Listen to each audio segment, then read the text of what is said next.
Welcome back to the CLINUVEL podcast. I'm your host, Sarah. I'm pleased today to be joined by Tonja Johnson, founder of Beautifully Unblemished. After being diagnosed with vitiligo in 2014, Tonja struggled to accept her changing skin. Feeling isolated and alone, she turned to her faith to get her through her darkest moments and looked to find a way to bring positivity to her condition. In 2018, she founded Beautifully Unblemished, a Florida based vitiligo support group. What began as an initial meeting with just 3 attendees has now grown to a key part of the vitiligo advocacy community. This year, the organisation hosted World Vitiligo Day in Tampa, and this month it hosts its fourth annual Vitiligo Awareness Walk. Today, we're pleased to have Tonja join us to talk about finding her way back to herself, founding Beautifully Unblemished, and building a community. Hi, Tonja. Thanks for joining us today. Well, thank you for having me. I'd love to start with you just sharing a bit more about your vitiligo journey. So, back in 2011 is when I first noticed the spot on my thigh. And it was just this little small, like nickel size. And I thought, what could this be? I've never, seen anything like this on my skin before. And so I went to my mom as usual, and like, hey, mom, what is this? And she says, oh, those are just H spots. Everybody gets them at a certain age. And I thought, okay, all right. Went on with my life, not thinking anything about the spots. And then 2013, they began to develop even more spots. And I'm like, okay, something's not right. There's a lot of spots coming now. My mom says again, oh, those are just, she was like, those are age spots. I remember her saying that clearly, that those are just age spots. And at this time, I'm like, no, there's something else going on because they're everywhere now. And so that's when I was diagnosed. I went to my dermatologist who thought it was vitiligo but wasn't quite sure if it was vitiligo. And so she sent me to a specialist, and this was in 2014 when I was clearly diagnosed with vitiligo. The day that I was diagnosed was probably one of the most difficult days of my entire life. It was wondering what it was, finding out what it was, and then now not having any information about what this disease was. I left that doctor's office very frustrated, very aggravated because I didn't get any information. All I got was some prescriptions to say, hey, you can also do light therapy. We can do it 4 times a week. And at that time, my insurance company, it was $60 a visit, and I couldn't afford, $60 a visit 4 times a week, let alone taking that type of time off of my job for something that was only going to last 4 or 5 minutes. And so that's how the vitiligo journey started with the diagnosis.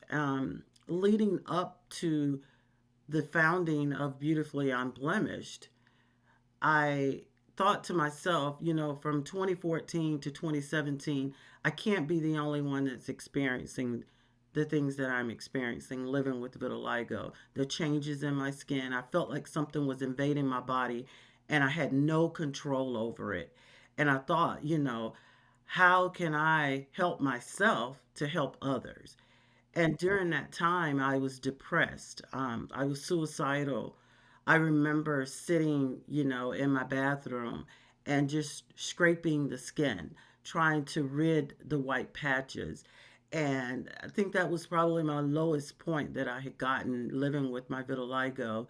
And at that point, I thought, if Tanja is experiencing this, there's got to be many others that are experiencing the same things that I'm experiencing at this time. So that's how Beautifully Unblemished was founded.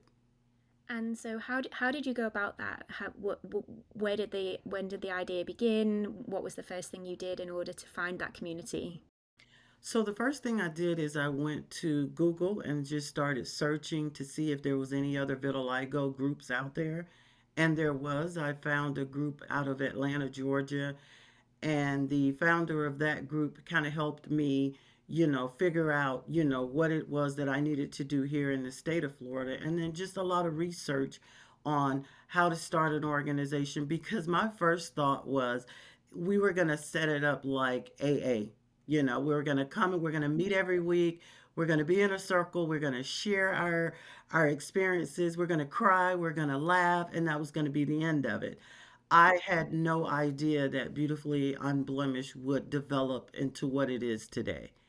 It was not my initial thought. I just thought that we would be having like an AA meeting every week or once a month where we come in, we share our ideas, we share our frustrations, what we're going through, and we laugh, we cry, we hug, and that's what I thought it would be, and it's nothing like that now. And it has just developed and evolved into something beautiful and something that gave me inspiration, and not just inspiration, but gave me hope for my own diagnosis and letting me know that if I can make it through this, I can help others make it through. Yeah, yeah, it is a wonderful thing that you've created. And what have you found to be the best way to engage that community? So the best way that we engage and that we found that works is definitely in-person events. The virtual events, they work, but they're not well attended. And a lot of times people that are attending, they have other things going on in the background. So they're not like totally engaged. They're like half engaged. They're doing dinner or they're helping with homework. And so we found that our in-person events is very much more engaged than our virtual. So we try to plan, quarterly meetings where we meet up at different locations throughout the state of Florida. We are excited to have established some regions now so that we're not trying to be in every place at every time because it's difficult to do that. So we're excited that we have a North Florida region, we have a Central Florida region, and coming in October, we will have a West Florida region. And then hopefully by the end of the year, we will have a South Florida region. So we're working very hard to get these regions established so that those individuals that live in those areas can get that, quarterly meeting time and they don't have to travel so far to join us for our meetings. Yeah, and they have that time. They're able to relax, get away from daily life and just be present and engage, like you said.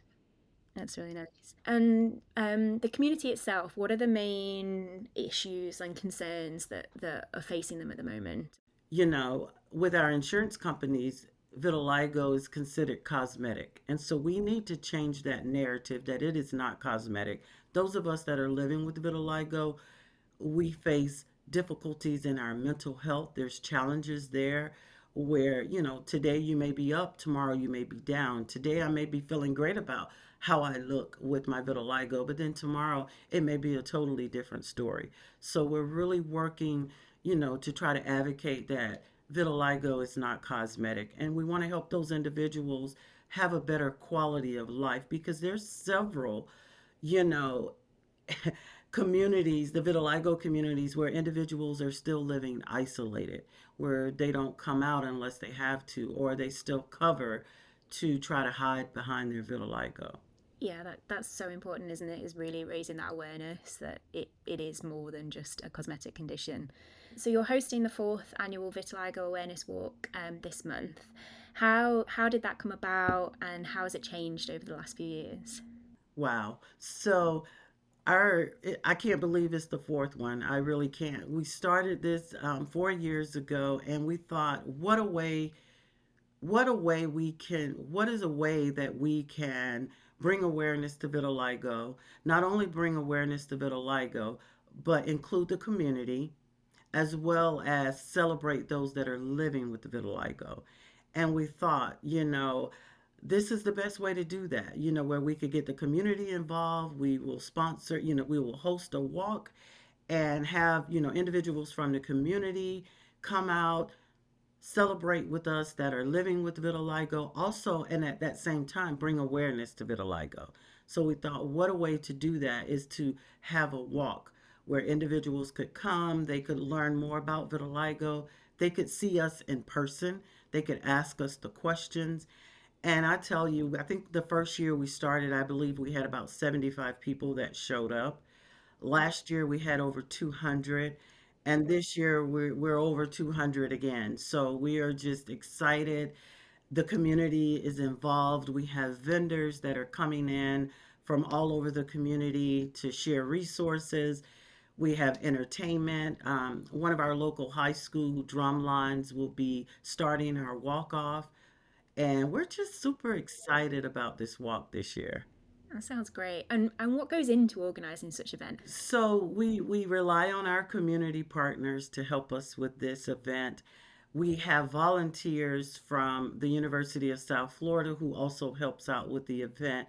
And then just our own, personal contacts that we have.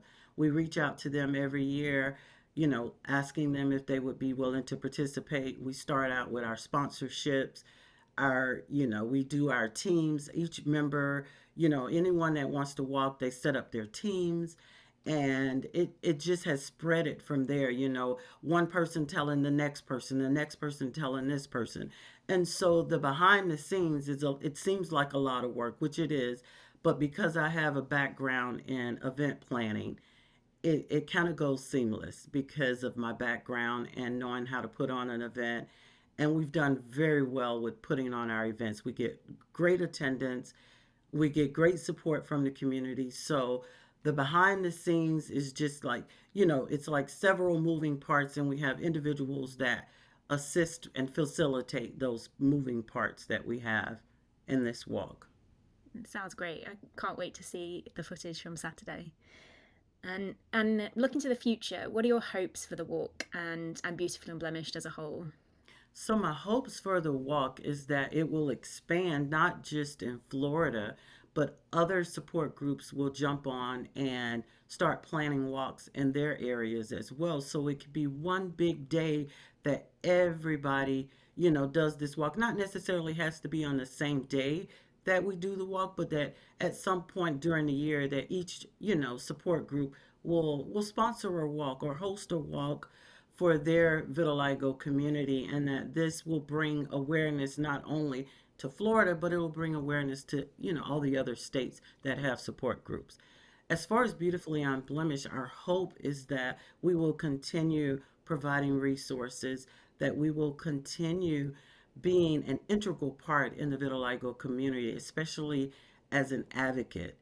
We want to be the voice for the voiceless, because there's so many children, that need our voice, that don't have a voice. There's so many parents that struggle with the fact that their children have vitiligo. So we want to continue to be that voice in the community. We want to continue raising awareness. And we want vitiligo to be a household name that when we're out in public, people can recognize, oh, she has vitiligo.